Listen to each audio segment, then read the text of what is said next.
જીવનમાં કંઈ ન થઈ શકે ને તેટલું ચોક્કસ કરજો.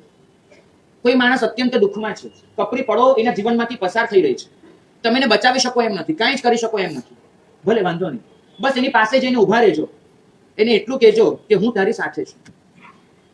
તમારો એક મીઠો બોલ, ખભે મુકાયેલો તમારો એક હાથ, એક આટલો નાનકડો સધિયારો, એક એનાથી તો દુઃખનો દરિયો તરી જવાતો હોય છે.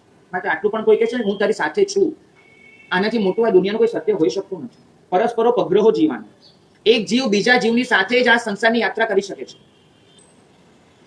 દેવાનંદા જ્યારે સમવસ્ત્રમાં પહેલી વાર આવ્યા, પ્રભુને કેવળ જ્ઞાન થયે વખત થઈ ગયો છે. સૌ પ્રથમ વખત સમવસ્ત્રમાં પોતે આવ્યા છે દેવાનંદા. એને ખુદને પણ ખબર નથી કે આ સામે બેઠા છે એ મારો દીકરો છે, એને ખબર નથી. પણ એને જોઈને હૃદયમાં એટલું વાત્સલ્ય ઉભરાયું, એટલું બધું કે સમવસ્ત્રમાં એના સ્તનમાંથી દૂધની ધારા વહી નીકળી. કપડા ભીના થયા, સાડી ભીની થઈ અને એ ધાર નીચે ઉતરતી પગને અડકીને સમવસ્ત્રમાં ગઈ. આટલું બધું.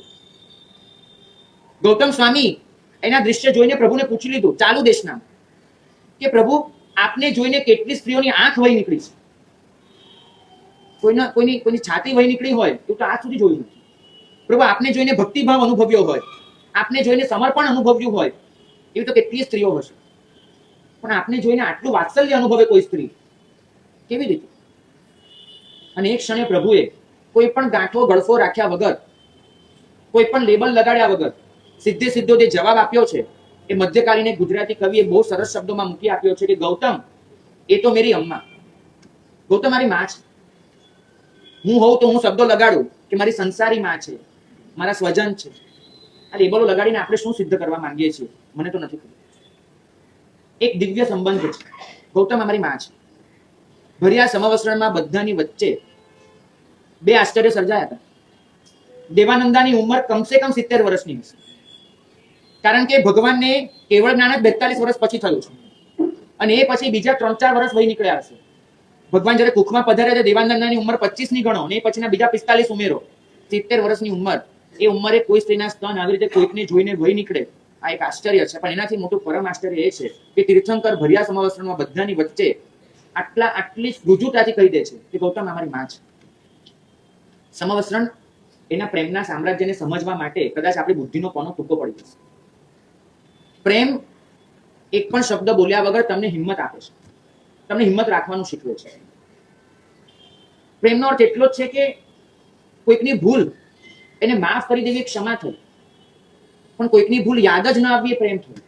ક્ષમા તો કદાચ કરી દઈએ છીએ આપણે કોઈકની ભૂલોને યાદ કરીને, હું એને માફી આપું છું. મને એ બેઠેલી માઓને પૂછવું છે કે જ્યારે તમારું સંતાન તમારા ગર્ભમાં હતું ત્યારે સંતાને કેટલી લાતો મારી હતી અંદરથી, એ માટે તમે એને ક્યારે માફી આપી છે? યાદ કરીને આપી છે? નથી આપી ને? તમારે આપવાની જરૂર નહીં પડી હોય, કેમ કે તમારો પ્રેમ એ લાતને પણ પ્રેમ ગણતો હશે. તમે જ્યારે સંતાનને હાથમાં લીધું હશે અને એ સંતાન હાથ પગ ઉછાળા મારે, એમાં મોઢે કેટલી વખત વાગી ગયું હશે, છતાંય દરેક વસ્તુ એ તમારા માટે વહાલનું કારણ બની ગયું છે, કેમ કે તમે જીવને પોતીકો ગણ્યો છે. ક્ષમા આપવામાં પણ પારકાપણું છે, યાદ રાખજો. તમે કોઈકને ક્ષમા આપો છો મતલબ કે એને એવું કંઈક કર્યું છે કે જે તમને નથી ગમતું અને છતાંય તમે એને ભૂલી જવા તૈયાર છો. આ ક્ષમા છે. ક્ષમાની પણ ઉપર પ્રભુનો પ્રેમ છે, જે એમ શીખવાડે છે કે યાદ જ ન આવે. દીકરાની લાતો યાદ નથી આવતી, આ સંસારના તમાચા શેના યાદ આવે છે? પ્રભુ એટલું પૂછે છે. આ જે પણ જીવ તમારી સામે છે એ કોઈક ભાવમાં તમારો દીકરો, તમારું સંતાન, તમારો ભાઈ, તમારી બેન, તમે તમારું પોતાનું જ અસ્તિત્વ છે. શા માટે?